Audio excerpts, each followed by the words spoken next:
اعوذ باللہ من الشیطان الرجیم بسم اللہ الرحمن الرحیم۔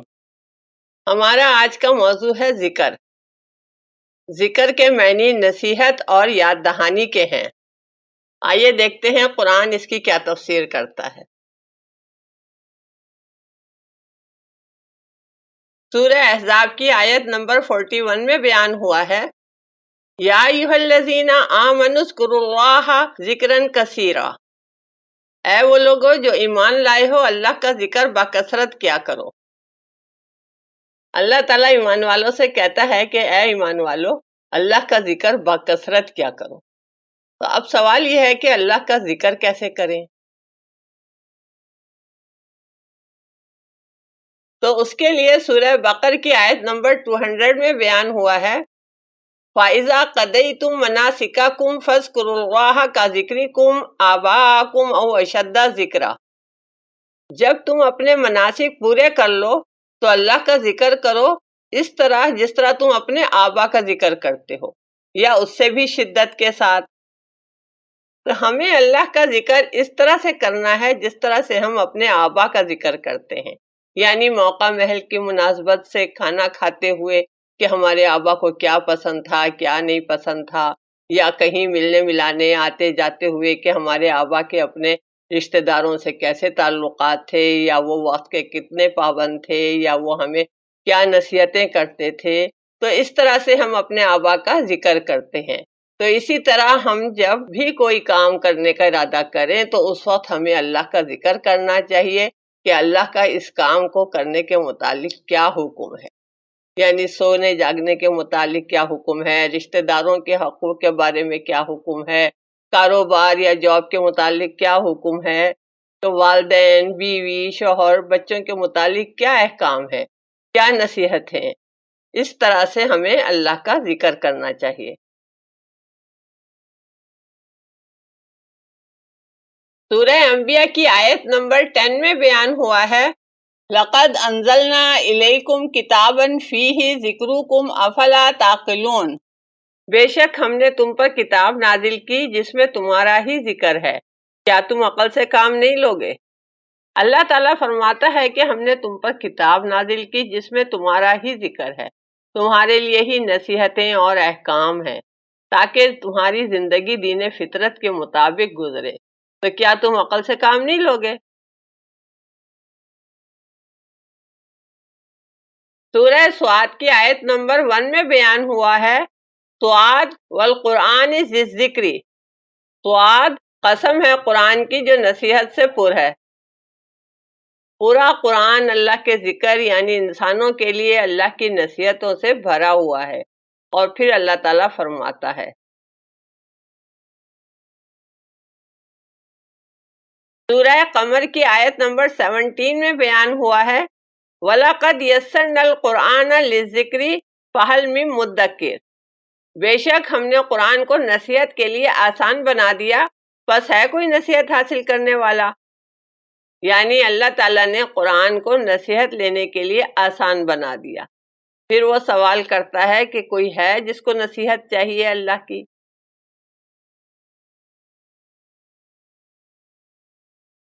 سورہ سعد کی آیت نمبر 29 میں بیان ہوا ہے، کتاب انزلناہ الیک مبارک لیدبروا آیاتہ ولیتذکر اولو الالباب، یہ ایک بابرکت کتاب ہے جو ہم نے تم پر نازل کی تاکہ وہ اس کی آیات میں تدبر کریں اور اولو الالباب نصیحت حاصل کریں۔ اللہ تعالیٰ فرماتا ہے کہ یہ برکتوں والی کتاب ہے جسے ہم نے نازل کیا، اور جو لوگ صاحب عقل ہیں وہ اس میں تدبر کر کے نصیحت حاصل کریں گے۔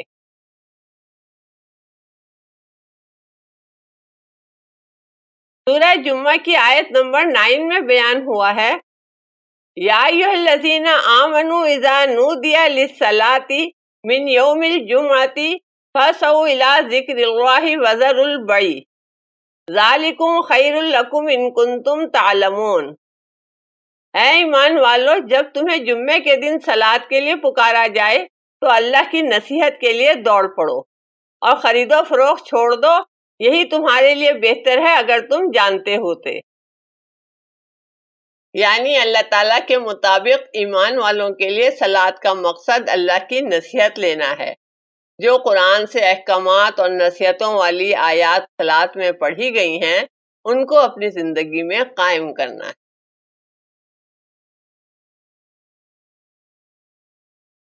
سورہ مومنون کی آیت نمبر 71 میں بیان ہوا ہے وَلَوِ اتَّبَعَ الْحَقُّ أَهْوَاءَهُمْ لَفَسَدَتِ السَّمَاوَاتُ وَالْأَرْضُ وَمَنْ فِيهِنَّ بَلْ آتَيْنَاهُمْ بِذِكْرِهِمْ فَهُمْ عَنْ ذِكْرِهِمْ مُعْرِضُونَ. اگر حق ان کی خواہش کی پیروی کرنے لگے تو آسمان و زمین اور جو کوئی بھی ان میں ہے سب میں فساد برپا ہو جائے، بلکہ ہم تو ان کے پاس انہی کے لیے نصیحت لائے ہیں مگر وہ اپنی ہی نصیحت سے منہ موڑے ہوئے ہیں. حق اگر انسان کی خواہش کے مطابق ہونے لگے تو آسمان و زمین میں فساد برپا ہو جائے. حق کبھی انسان کی خواہش کے مطابق نہیں ہوتا. حق پر چلنے کے لیے انسان کو اپنی خواہشات کو مارنا پڑتا ہے. اللہ تعالیٰ نے انسان کو حق پر چلنے کے لیے قرآن میں نصیحتیں بیان کی ہیں، لیکن انسان انہی نصیحتوں سے لاپرواہ ہے.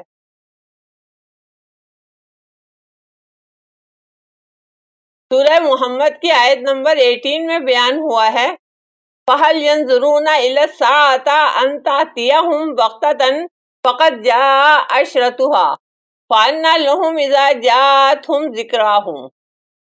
بس کیا وہ اس چیز کے منتظر ہیں کہ ساتھ انہیں اچانک آ لے تو اس کی علامات تو آ چکی ہیں، بس اس وقت کیا حال ہوگا جب ان کی نصیحت ان کے سامنے آ جائے گی.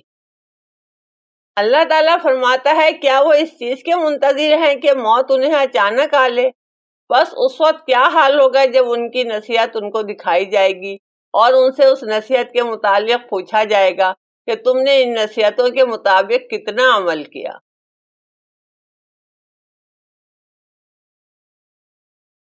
سورہ مدثر کی آیت نمبر 49 to 55 میں بیان ہوا ہے فَمَا لَهُمْ عَنِ التَّذْكِرَةِ مُعْرِضِينَ كَأَنَّهُمْ حُمُرٌ مُسْتَنفِرَةٌ فَرَتْ مِنْ قَسْوَرَةٍ بَلْ يُرِيدُ كُلُّ امْرِئٍ مِّنْهُمْ أَن يُؤْتَىٰ صُحُفًا مُّنشَرَةً كَلَّا بَل لَّا يَخَافُونَ الْآخِرَةَ كَلَّا إِنَّهُ تَذْكِرَةٌ فَمَن شَاءَ ذَكَرَهُ. انہیں کیا ہو گیا ہے کہ نصیحت سے منہ موڑے ہوئے ہیں، گویا کہ وہ بتکے ہوئے گدھے ہوں جو شیر سے ڈر کر بھاگ کھڑے ہوئے ہوں، بلکہ ان میں سے ہر کوئی یہی چاہتا ہے کہ اسے کھلا ہوا صحیفہ دے دیا جائے. ہرگز نہیں، حقیقت تو یہ ہے کہ وہ آخرت سے بالکل خائف نہیں.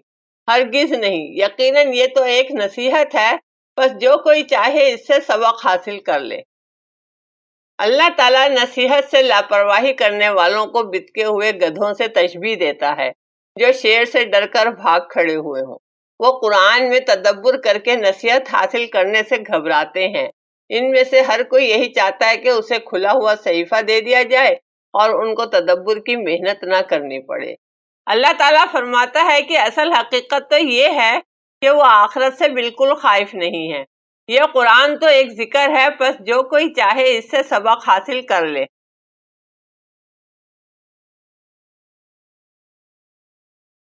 یہ تھی قرآن کے مطابق ذکر کی مختصر تفسیر، جس سے ہمیں یہ معلوم ہوا کہ ذکر کا مقصد قرآن سے اللہ کی نصیحتیں اور احکام لینا ہے اور ان کو اپنی زندگی میں قائم کرنا ہے.